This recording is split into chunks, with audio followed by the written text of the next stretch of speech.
Okay, welcome everybody. We're going to get going now. It's great to see everybody here.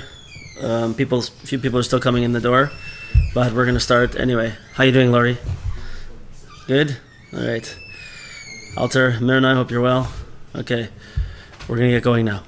So, just so everybody realizes, I think for the next month or so, we're going to be, the shiur will probably have to start about 10 minutes later, because by the time we finish Ma'ariv here in the shul, we're already past 9 o'clock. So, okay, for maybe another month or so, it should be like that. Okay, we'll make it.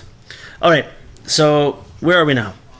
So the Chochom has gone through a number of professions, and he's jumped back and forth from various different things. And now, in the latest part of the story, he decides that he needs a new profession. So we just started. So he says like this. Afterwards, he pondered philosophically. Even though I have two trades, who knows what are his two trades? Goldsmith and jewel cutter. Even though I have two trades, who knows if both of them might fall out of demand? Better that I learn a trade that will always be important. He reasoned, according to his understanding in philosophy, that he should learn to be a doctor, the medical profession, which is always needed and important. Okay, he decides now he's got to become a doctor. So without looking into any commentaries, and without looking at Rav Arush, without looking at Rav Kivak, let's just say, Pashat Pshat, it's very simple. What's with this guy? He has two amazing jobs. He could be doing so well, and all he's doing is worrying about something that might happen. It's like not even in his purvey yet. He's worried that maybe the gem industry and the gold industry are all going to tank, right? And it isn't even 2023 and when he wrote the story. It was way back when, and we know the gold is still going, right? Gems are still going. What's he's so far removed from Hashem at this point, and we're going to see how he removes himself even more. Okay, so we mentioned last week, that what's so wrong with wanting to become a doctor? This is where we finished off last time. What's wrong with wanting to become a doctor? It's really a good idea, actually. Okay, he's a smart guy. He could make money. He could help people. It could be a really good move. So what's wrong with this? What's wrong with it is that he's never thinking and composing himself in the proper way. He's never taking the time to think. He's never taking the time to speak to Hashem. He's never taking the time to work through the issue in a holy way. Rather, he's just bouncing back and forth. If you want to see in Rav Arush on page 104, the third paragraph, he says, if his goal was making large sums of money, then he would have been better advised to enter the world of commerce. He should have become a business guy and done well. He could make more money in business than as a doctor if he did it well. Or if his goal was to perform compassionate acts for humanity, then he would have been happy to choose to become a doctor. But he's never stopped to think and to ask Hashem and to think about what's my purpose here. What should I be doing with my life? How can I live my life connected to Hashem? He's never thinking about this. He's just bouncing back and forth. He sees something. He's worried now. He has fear that the goldsmith industry and the gem cutting industry are all going to tank, and now he's not going to have anything. So he sees, being a doctor looks impressive and looks chashiv, looks important. That's what I'm going to do. He's just jumping all over the place and doing things for the wrong reasons without thinking. Right? So along these lines, Rav Arush says farther on the bottom of page 104, he has this title of this section, is investing in the right direction. So he starts off by saying, a person's main purpose is to serve and walk in the ways of Hashem, Baruch Hu, with no ulterior motives, in order to get to know Hashem, because this is the main purpose, and a person should have no other intention in his service of Hashem other than doing Hashem's will. Any individual with true self-composure, the result of serious daily self-assessment, knows that his life on earth is finite. With limited days, no one in their right mind would allow themselves the luxury of wasting time. Meaning like this. We're talking about the idea of every day taking time to think, to talk to Hashem, and to talk about, am I on the right path? What should I be doing? Where am I making good use of my time? Where am I not making good use of my time? Right? How can I be on the right path? Hashem, can you give me the guidance? Can you give me the knowledge? Give me the ability to just do your will. Right? And I can look back at my day and say, I see I made mistakes here. I see I've made mistakes there. I'm going to try to be better. Imagine just every day I do this. It puts me in a whole new mind frame. And I'm not going to be jumping around doing different stupid things and wasting time. As a mashal, he says, so if you're the owner of he says the New York Yankees, let's switch it. If you're the owner of the Toronto Blue Jays, right? Or if you're the coach or something, I don't know how much the owner has to think about this. So you got to watch the games, and you got to think about it, and you got to plan. You got to make sure that the team is being run in a way that they're going to be successful, right? You got to spend a lot of time on it. But if you're not the owner of the Toronto Blue Jays, what are you wasting your time for hours and hours and hours and hours? Not only watching the games, but knowing all of these people who know every single detail, stats throughout all of history. This is the last time that a batter hits off to that side of the field when the sun was shining and a bird was flying over was in 1963. They know all the details to the tiniest degree, right? It's not our business. It's not. What a waste of time. Okay, I always make sure to be very careful here. We all need sometimes to have a chill. We all need sometimes to have some recreation. We need something. It's okay to be interested in baseball. In fact, I'll say as a side point, I remember when in yeshiva, it was always like this, that the American Rebbes in yeshiva, who were from the previous generation, they all were so into baseball. They all knew everything about baseball, and they used to play baseball, and they sometimes used to go watch baseball. And the Rebbes were all into baseball, right? Okay, you can have a hobby. You can do things. You need to have peace of mind, right? Okay. But if a person is not doing a cheshbon, is not thinking daily, am I fulfilling my purpose? Then I'm going to run the risk of spending hours and hours and hours on my baseball hobby, on my Netflix hobby, on my music hobby, whatever it is. The things that I can, I play music, and it's important to me. But I can't waste my life non-stop always doing it. I have to make sure I'm on track. So with that in mind, right? Where is he getting this thing to now all of a sudden become a doctor? Where is this coming from? He's set up. He's got everything. He's got a good job. He's got everything. Why is he doing this? He's not thinking for 1 second. Is this part of my purpose? Should I be doing this? It's crazy. So he says at the bottom of 105, Hashem is the only one we can really trust. He is both omniscient and all-powerful. When we seek his advice and guidance, we succeed. Hashem will send a person whatever he needs to do his task in life, with no connection whatsoever to that person's IQ or abilities. Meaning, Hashem's going to help us if we try, and if we put our effort in, and we connect to Hashem, and we talk to Hashem. Hashem's going to make sure everyone in the world is going to be on their path, right? It's just, what do we do? How do we make sure that we accept and receive what Hashem is giving us, right? So this is the opposite of the Chochom. The Chochom doesn't think. He sees something that he's attracted to and goes. Sees another thing that he's attracted to and he goes, right? So I want to read one more aspect of Rav Arush before we switch over to another idea about doctors, because this is a serious idea especially for our times. So look at the bottom of 106. Farther on in the story. It is customary that before learning medicine, one must learn Latin and composition and the intellectual discipline of philosophy. At least it used to be in the old days. Now you just have to learn science, right? Okay. And because of his understanding, he also learned this in a short time, a quarter year. It only took him to learn the whole language of Latin and everything that he did. Remember, the Chochom is very, very bright. So he did this whole thing, just like he learned to be a goldsmith in a quarter year, and he learned to be a gem cutter in a quarter year. He learned Latin, composition, and philosophy all in a quarter of a year. Brilliant person.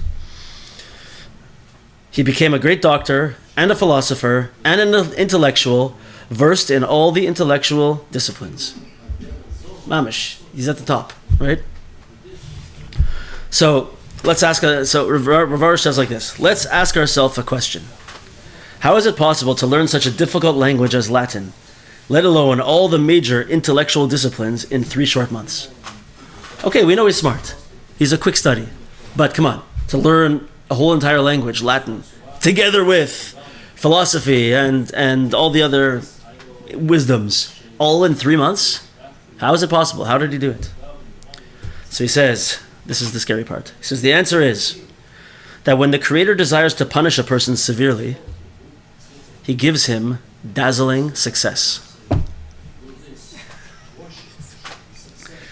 Right? So first of all, let's remember, punishment is not what we think punishment is. Punishment doesn't mean that Hashem's a tyrant and he gets angry and he has to lash out. That's not what it means. It means that Hashem made the world in a certain way and he set up a system that there's free will and that we have to do our part in order to come to the fruition of our life and to fulfill our ultimate purpose. And if we don't do it, right, then we're going to have to come back and do it again in a reincarnation, right? You're doing great, don't worry. So, right? So that's the system, that's the way it has to be, because there's a tremendous value. And even though we may not exactly understand it, many people think they understand it. Why do we have to do it ourselves? Why do we have to have a part in our own success? Right? There's many ideas about this. Why do we have to have part in our own success? Well, why is it like that? There's a term in the Gemara. You're saying even though God gives, it's like Russia the Togo. God gives. Like this. There's a concept called naman de chisufa, which means the bread of shame. Meaning what? That Hashem tells us that it has to be, in order to have Olam Haba, it has to be that you earn it yourself, so that you don't feel like it's being given to you. You have to do the work yourself. You have to earn it yourself. There's something. So we know there's a concept in this world that this is a thing. It feels there's probably a cliche that goes saying, right, that if you do it yourself, it feels much better, right? You feel more accomplished if you do something yourself. If someone just hands something to you, we look down at such people. We call them, they were born with a silver spoon in their mouth. They don't know what we look down on such a thing. If you're a self-made person, right, that means something good. When you put the work in and you accomplish, it feels better. Okay, it's a real thing. But why did he have to make it that way?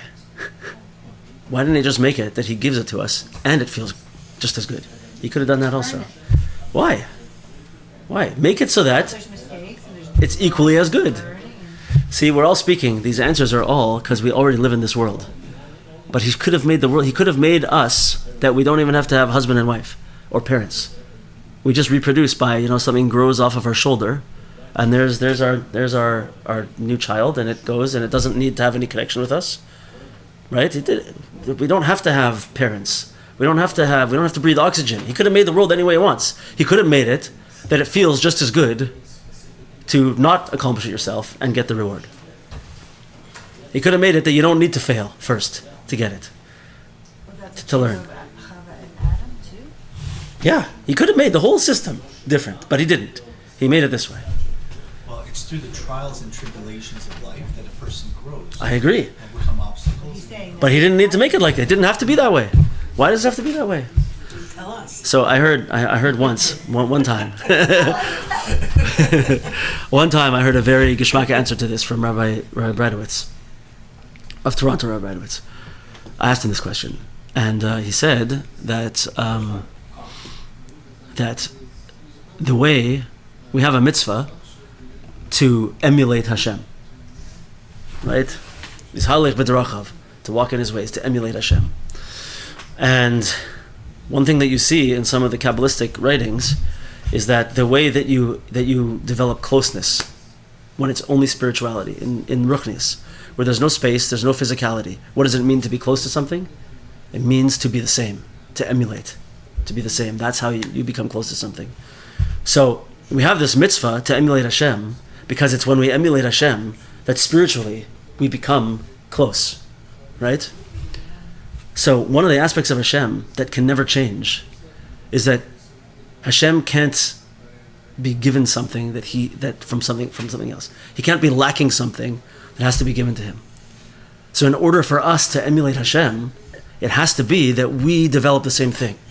That our ultimate existence is not just given to us. It's not handed to us on a silver platter. We earn it. We make it ourselves. That way we're emulating Hashem. We're living more like Hashem. Brilliant answer, right? Very big tangent from where we're talking about over here. But something special. You hear me? You understand? It's a crazy idea, right? But there's no chisaron in God. There's nothing lacking in God. Exactly. He made us with things that are lacking. Right. So you're saying we should be like God and that we shouldn't lack anything? The idea is that we have to start out lacking, and then build ourselves up so that lack was not filled by someone else. We created ourselves. We created ourselves. Essentially, right? It's a wild concept. So anyway, this is where he finds himself. So I don't know how do we get onto this subject? I don't know. So like this. So now he finds himself in the situation. And we said the answer is that when the Creator desires to punish a person severely, he gives him dazzling success. That means, that's how we got onto this, is that we have to have the ability to make our own choices, even if it's not good. We have to have the ability to make the wrong choice and go in that direction. To the extent which that the Gemara says that on the way that a person Derech Shadam he gets help from heaven to go whichever way we choose to go. So he's saying over here, if a person decides to start going this way, then he's going to be tremendously successful. So, in other words, he's pursuing, and he's going goldsmith, and he's going to jewel cutter, and he's jumping back and forth, and now he wants to be a doctor. Hashem says, "Oh, you want to keep going? I'll help you." And you're going to finish all your med school in 1 year, or you're going to finish your medieval med school in 3 months. That's the way he wants to go. He's going to get help from heaven going that way, right? As soon as we decide, our free will determines the way that we're going to go. Like we said before, that this concept that our longing and our desire, the place we put our kisufim, what do we pine for? What do we long for? What do we daven for? What do we always think about? Whatever that is, that's the way our life story is going to be written. So if we constantly are longing just for it's something that we need, but just for financial success, just to be somewhere else than where we are now, right? Just to have what our neighbor has. So that's the way our story is going to start to be written. Yeah. So he's longing and desiring just for the prestige of becoming a doctor after already having these jobs. That Hashem says, okay, that's where you're going to go. Let's go. And he gives him the power to be able to accomplish this. So he says, the clever one, this is top of 107 by the way, the clever one had obviously severed himself from any connection with Hashem. Hashem sends a message to the clever one as follows: you think you're so smart? You think you can get along in life without me? I'll make you the smartest person on earth. Now let's see where that takes you. You'll have even more suffering and bitterness. That's what you want to be? That's the way you're going? Okay, let's see what happens. He says, by the way, it reminds me a lot, similar to the story of Para in Mitzrayim. How he had a certain outlook and a certain view of the world and of himself as a god and of the Jewish people. And so Hashem said, oh, that's the way you want to go? Okay. So he hardened his heart over and over again. That's the way you want to do things? Okay, no one, I'm going to send you, like, I'm going to give you backing on this journey, and no one's ever going to forget you. You're going to mamash be an example for the whole world, right? And that's what happened. He says, success without prayer is not success with intrinsic blessing, since success without prayer leads to greed, arrogance, and ultimately emptiness. However, when a person acquires something through extensive prayer, he's never arrogant, because he knows that without Hashem's help, he could not have succeeded, right? This is it. If we continue, right, we said a long time ago that we know in life we always have to go through aliyahs and yeridas, right? And whenever if we want to get higher, we first have to go down. This is the way it works, always. And we asked a similar question. No, why? Why can't I just go like this, right? And the answer that we saw a long time ago from Reb Nosson is that because if I would just keep going like this, there's going to be another line here that as I go up like this, my ego goes up like this. I'm going to think everything's great. It's always great. It's just me. I'm doing great. I just keep doing great. I can't fail. I'm amazing. That's what I'm going to think, right? So Hashem gives us a gift of when we get up. He says, "Hold on a second. Let's go down a little bit. You have to remember. You have to remember who you are. You have to remember me. Don't get an ego, right?" So a person can help to mitigate the extent to which we get knocked down in those situations by always involving Hashem in these decisions, by always, every day, speaking to Hashem. And He's along the journey with me. So now, when I'm asking Hashem to help me accomplish things, to help me go up, so my ego's not going up, because I'm always asking Hashem. I always know that it's Hashem giving me everything, right? If I can really ascribe everything to Hashem, my ego's going to go up much less. I'm still going to fall. It's still going to happen. But it's not going to be maybe as bad if things are going the way they're supposed to. Right? Yeah. Someone who prays is happy even before he tastes success, since prayer gives him hope, vitality, and the confidence that there's always Hashem to whom to turn. Yeah. Amazing.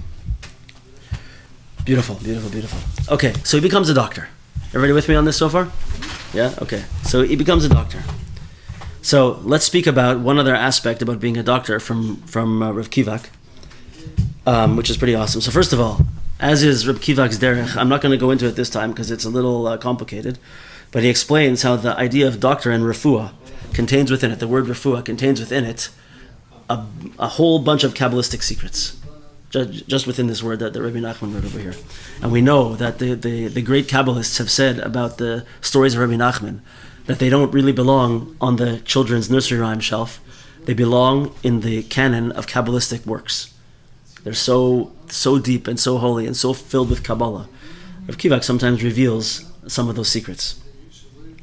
But for those of you who know, he says over here just that the hamtakas of the Peresh Dinim, the sweetening of the 280 judgments with the Vav He, the lower two aspects of the name of Hashem, through the first gate of the 50th level, is through the sweetening of the 320 Dinim judgments.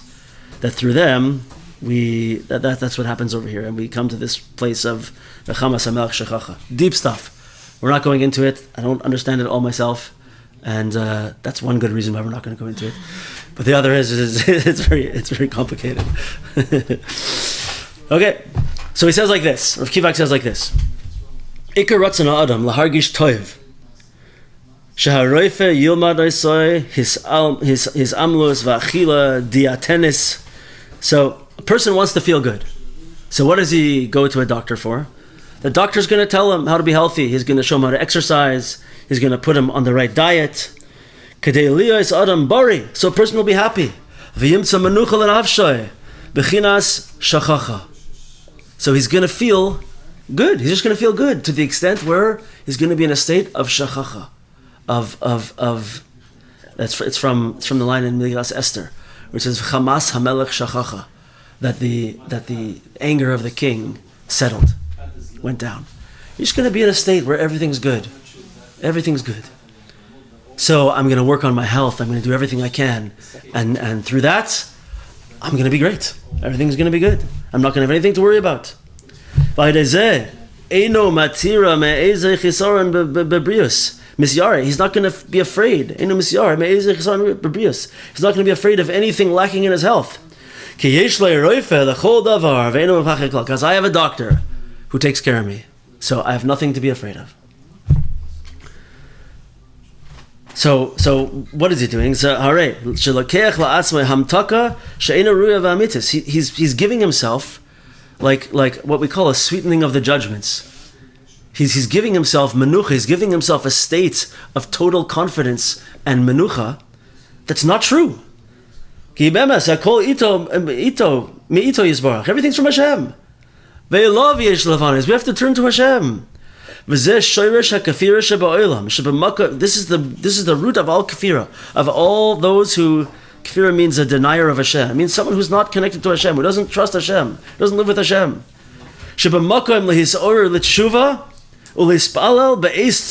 That in the place where a person should be awakening themselves to tshuva and davening, at a time when they have some kind of tsar or chayli, when they're sick or they're suffering, something's going on, right? That's what it's there for. That's what we should be doing. He just turns to his doctor and that's it. He just goes to the doctor. So, like we said last time, there's nothing wrong with having a doctor. There's nothing wrong with taking care of one's health. But there's such a mind frame that exists that is very common. That people get all excited and into health and I'm going to do this and I'm going to take these types of herbs and these types of supplements and I'm going to do this and I'm going to take care of everything because I am healthy and I'm going to outlive everybody and I'm going to all my friends are going to get sicknesses and I'm going to be the one who's doing great. Right? Does it work that way? No. It doesn't work that way. You see, there can be people who appear to be, unfortunately, I've seen recently, who are healthy, good people, and they do things right, and something happens, and you know what they get, and it's terrible and it's painful, but it's trusting in everything else except Hashem. Should you be healthy? Should you exercise? Should you eat a healthy diet? Should you eat herbs, minerals? Yeah. Sure, why not? What? What if you believe Vitamins? Yeah. What? God's directing about it? But it has to be from a place of knowing that Hashem runs the world, and I'm doing my part. I care so much about the body that you gave me, Hashem, and I'm talking to Hashem about it. That I'm gonna respect my body. I'm gonna be healthy because Hashem, you gave me this body in order to do your will in the world, in order so I can be a good person. So I'm so thankful, Hashem. I'm gonna do my part to take care of it. But not that I'm ascribing all of the power to a doctor, to a health plan, to a diet plan, to exercise, because that's not how it works. That's not, and it's not the point. More importantly, that's not what Hashem wants. Hashem wants us to do our job, to be connected to Him, to think about Him, to talk to Him, and to do His will in the world. And we can't do that if we ascribe all the power to the medical industry, or to the naturopath industry, or to the whatever industry you want. Doesn't matter. Doesn't matter which side of the internet you're on, right? Whatever side you're on, you're giving it too much power. The power's in Hashem's hands. I say conversely, if you just put your moon on Hashem, but you don't do the teva to take care of yourself, natural like diet, and exercise, you're also 100%. It's also you're going against God's will too. Hashem wants us to put in our effort also, and we have to do it, right? So, what did I write here? Let's see.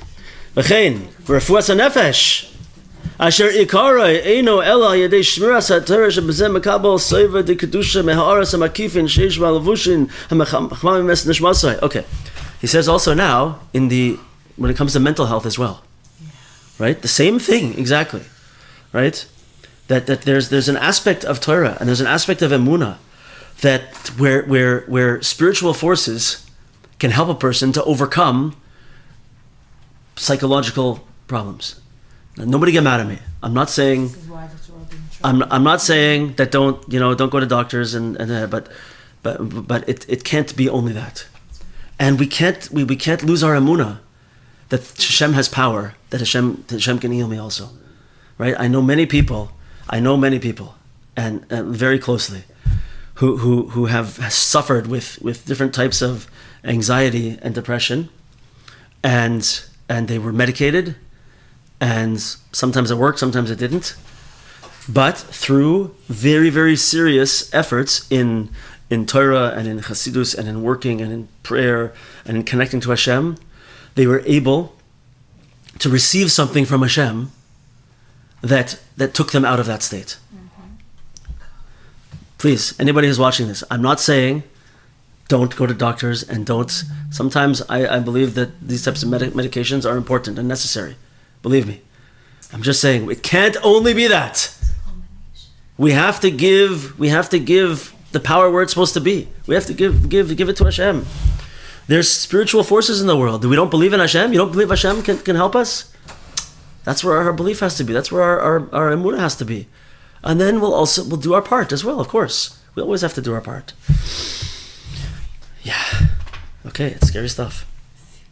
I've seen, I'm sure everybody's seen, but the whole entire universe right now basically has anxiety. Right? Like the numbers of people that deal with anxiety in for sure Canada and America is like, I've looked into them now. I don't remember what they are, but it's staggering. It's staggering the number of people who are going through it. People didn't used to have like this, or they were, maybe a lot of it was undiagnosed also, but right? But it's very different. Okay, let's keep going. Remember, guys, let's try to keep the questions to the end, if you don't mind, because we're broadcasting and recording. Okay, so Rav Kivak is going to say something very interesting now. He's going to say like this, that we've seen now 7 levels that the Chochom has fallen through. 7 ways that the Chochom has fallen. First was the 4 countries that he went to, and they each represented something. Remember, Warsaw was like this aspect of truth, and what was the next one? Lagorna. What was that one? Can't remember. And Spain and Switzerland, I think, were the 2, right? They all represented some kind of downfall in his character, right? And now he's had these 3 jobs that are also represent another aspect where he's stepping further and farther away from Hashem.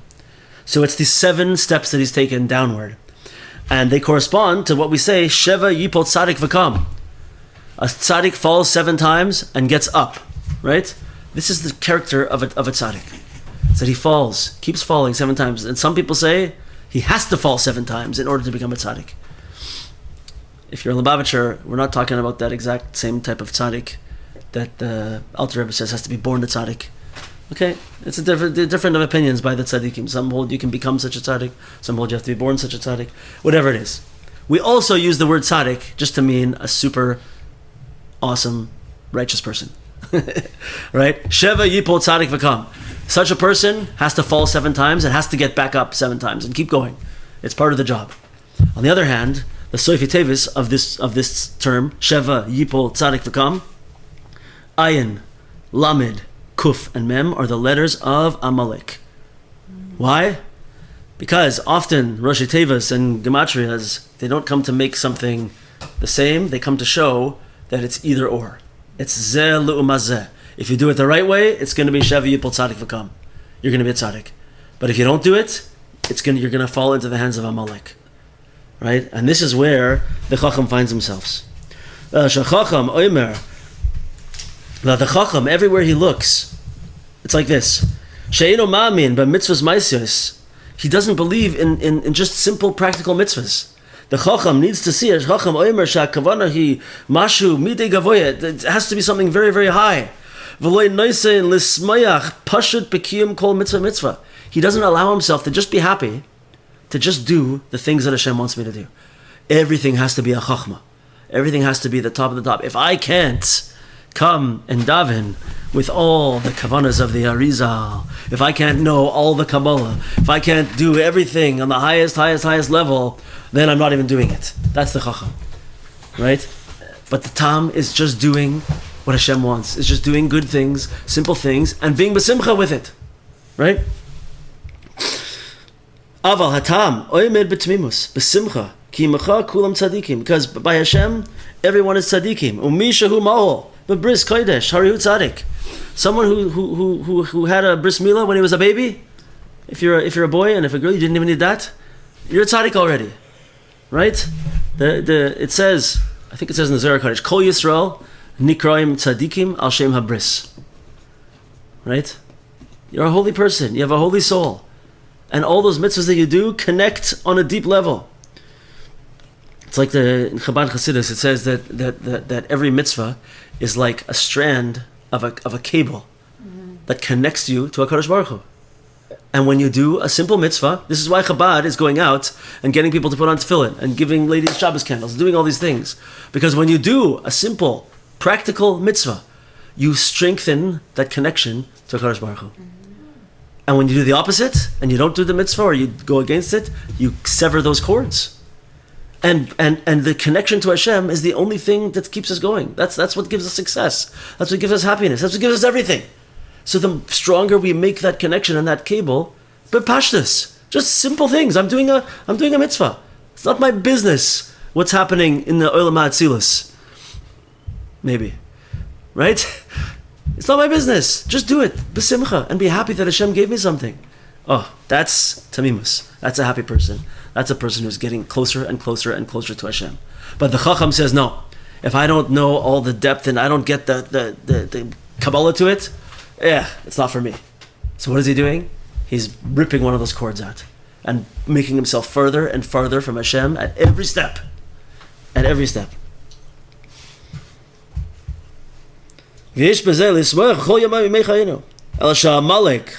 Choytek milus azorkas klape enehem gavoya lamala ubaz lachol edania tmimus, and the midah of Amalek is to despise simplicity, despise simple mitzvahs. So this is the difference between the two over here. Okay, next step. I think we'll do one more inyan today, and we'll probably finish with this subject. But this is a great subject. So let's go on. He says, afterwards, the world began to seem petty in his eyes because of his intellect. Since he was a master craftsman, an intellectual, and a doctor, all the people in the world seemed like nothing to him.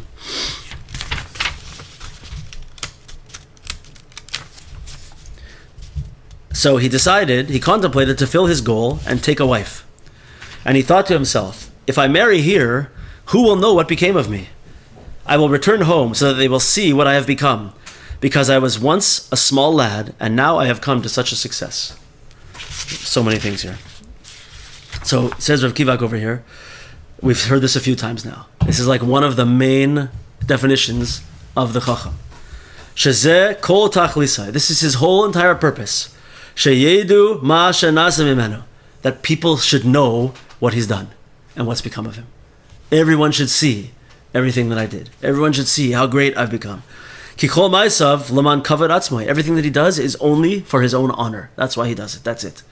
So he says, I can't get married where I am now, because if I get married here, then the people back home are never going to know what became of me. I better go back home and walk into town with an entourage and with all my greatness and then pomp and circumstance, and then people will see me. This is his first bad midah. So he says, rather, one second, just find the spot here in the Arush. I can't find it. Hold on.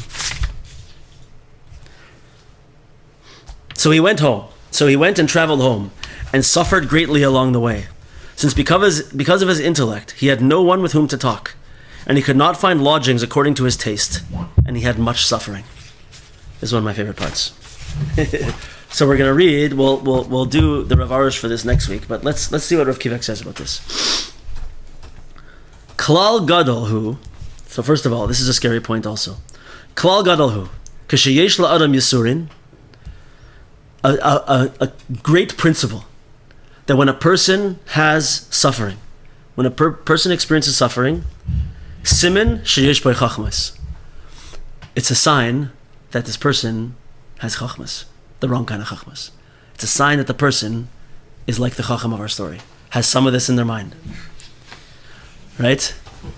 Meaning they can't be happy with what's going on here. They have a different idea of the way the world should be. Hashem has it wrong. I know how it should be, right? This is what's going on. So listen to this. I have a star beside this, so it's good. V'kan Rabbeinu medaber shesibas yisurin hayomachmas shaloi hayaloi imi ledaber. Rabbi Nachman is telling us that the cause of his suffering now is that he has no one to speak to, no one to talk to. V'kamaikein yesh harbe yisurin la'anashim hamechubadim oisher Mechabadim, Oisher, Talmud Chochom, and Mefursam. So there's plenty of suffering to people who are very honored, or who are super wealthy, or they're a big Talmud Chacham, or they're famous, right? Ki ein matim loy lasheves bein kulam. They don't feel that it's proper that they should sit amongst, we'll say, the unwashed masses, right? Amongst the regular people. And they shouldn't be forced to get the same that everyone else gets. So this person is like boiling in his own Right, suffering. but first you'll have to unlock your device. This person is frying in their own juices, basically, right? This person, if I feel that I'm so much higher above everybody else, so it's beneath me to sit and talk to such people. It's beneath me to eat food, to eat together with such people. And wherever I go, I look down on the people and I say, ugh, how can I be forced to listen to the conversation of these lowly people? Chas v'shalom, right?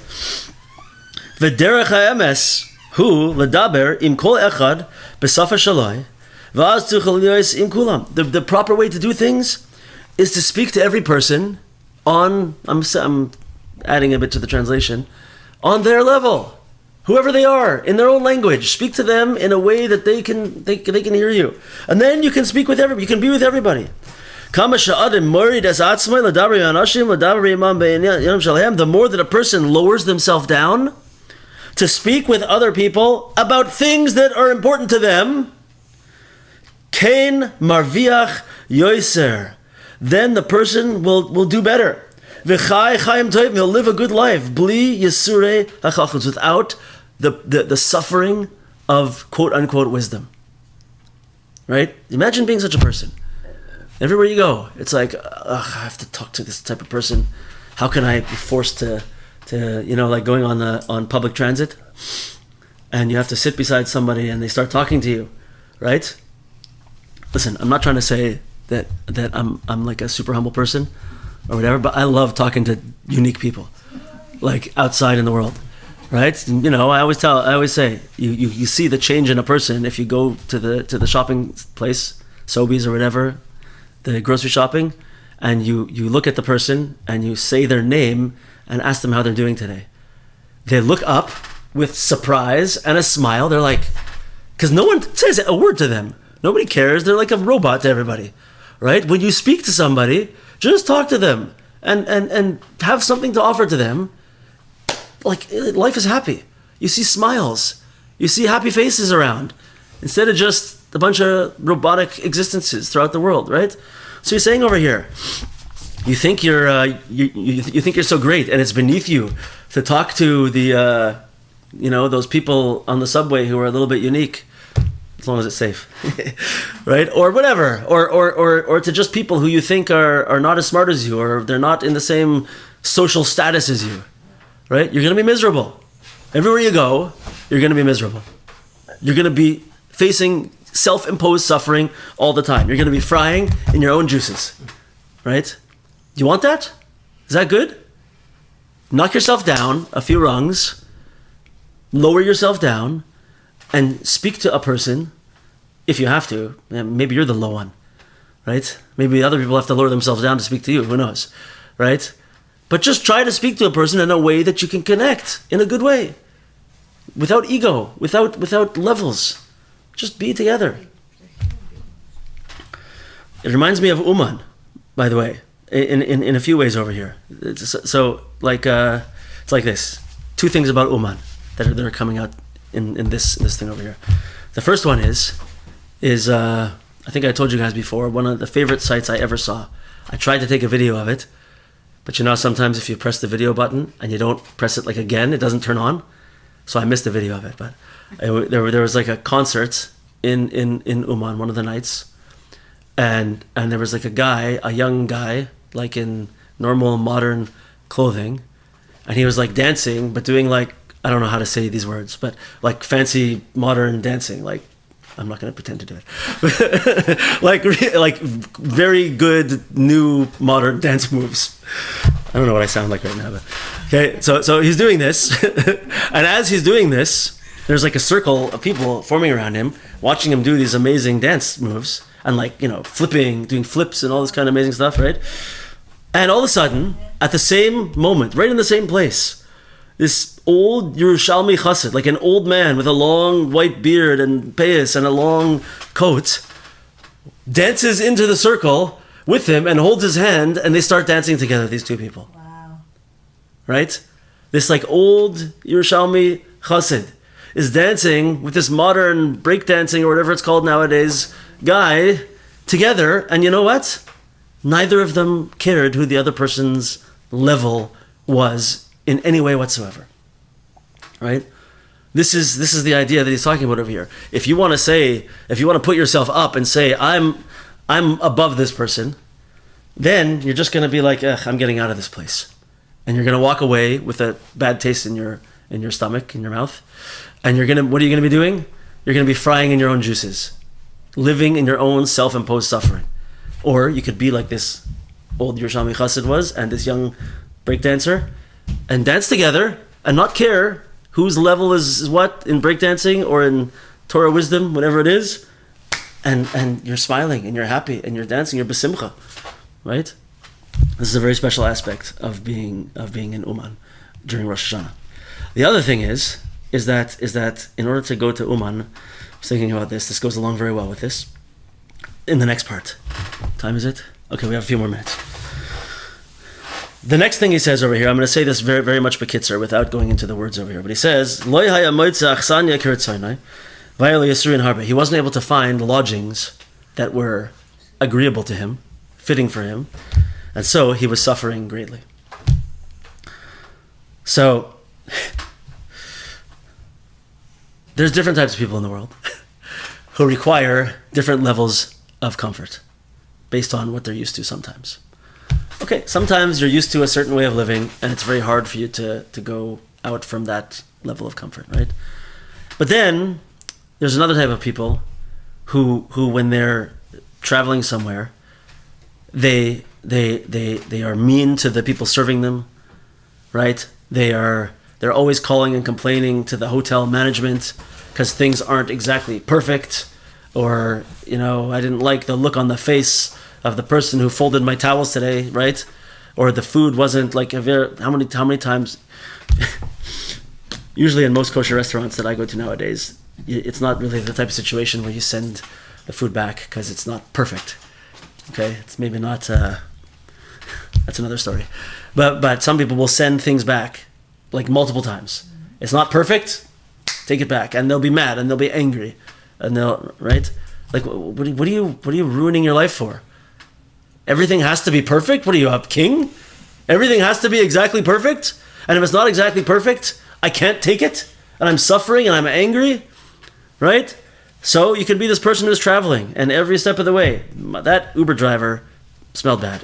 That's the guy who took up my luggage.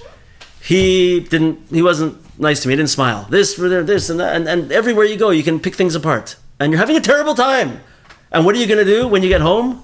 You're going to tell all your friends about how the service in this country I was at is terrible, and the people are terrible, and this is terrible. Everything's terrible.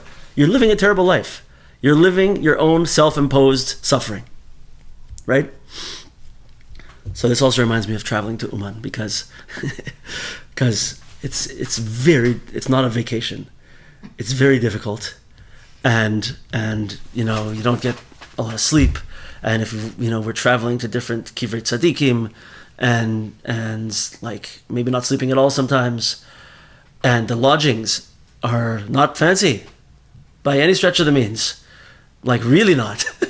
And you have to find food, and you have to find it's not like every place has perfect air conditioning and perfect heating, and we stay in a building sometimes in Uman where I'm afraid to get in the elevator, so I walk up the stairs because the elevator legitimately might break at any moment. So I just don't take it, and I go up the stairs instead, right? You have to be in a state of acceptance, and the state of realizing that I'm here for something else. I'm not here to be treated like a king. I'm not here to have my every comfort taken care of at every moment. on the trip to Uman. But it's a great mashal. But that's not the real issue. The real issue is this is how a person has to look at their life. So Kivak says. So what's the story with the tam? He says like this: Kishleimus ha'emuna, a person with complete emuna. Who? What's the perfection of emuna? Hu shehiluch hamazales misnaheg kirtzoni. That all the way the whole universe works, and the way that all the constellations work, and all the powers in the world go according to Hashem's will.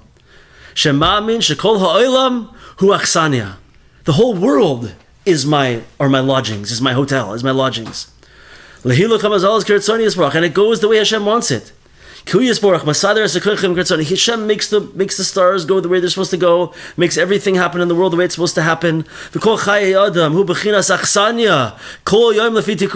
day of my life is like my new lodgings. Right?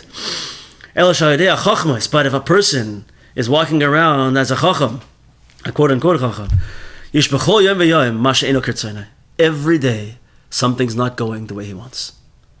Just like the guy who goes to the hotel and is like, they fold in fancy hotels, they fold the towels in the shape of an animal. Oh, the swan's neck was bent over, right? And they're going to call down to get it. There's always something to pick on such a person, right? So too, a person from my lodgings for today is my life today. And if I'm that person, I'm going to find something to pick on every single day. But if I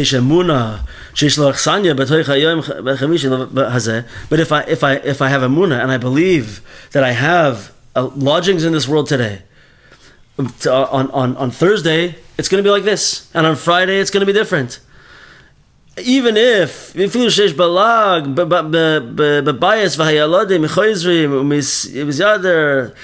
kids are going crazy, and I don't have lodgings where I can be relaxed. Mikol makom im kol zeh eich shehayom nira b'hashgacha pratis zeh ha'achshanya shaloi b'simcha u'b'tmimus. However my day looks today, that's the lodgings that Hashem set up for me today, and that's how I should. And this is where I need to be. B'simcha u'b'tmimus. This is where Hashem set me up today. Hashem is my travel agent, and today He set me up in this hotel. Today, Monday, May 29th, right, 2023. This was my hotel today. This was my lodgings today. And however it went, I could either spend the day complaining and stewing in my own juices and subjecting myself to my own suffering, or I could say, okay, however it went today, if it didn't go so great, this is the place Hashem put me today, and take it b'simcha. The Chochom does not find a place to dwell. He doesn't even know that he has suffering. He's just boiling. His blood is boiling regarding everything that's lacking in the hotel he's in today. Nothing's good enough. And he can't stand it. He can't stand it wherever he goes. So this poor guy, he's now taking the trip back home so he can show off to everybody how amazing he's become. Chisara number one, problem number one. And the whole place, the whole trip along the way, wherever he stays, he hates it. Whoever he has to speak to, he's become such a chach, he's really smart, and he knows a lot now. And but because of the way he views himself, wherever he stays, he hates every person. He can't talk to anybody. He can't be anywhere, because every place he goes, he hates it. He has something to complain about. He can't stand the people because everything is beneath him and every person is beneath him. Right?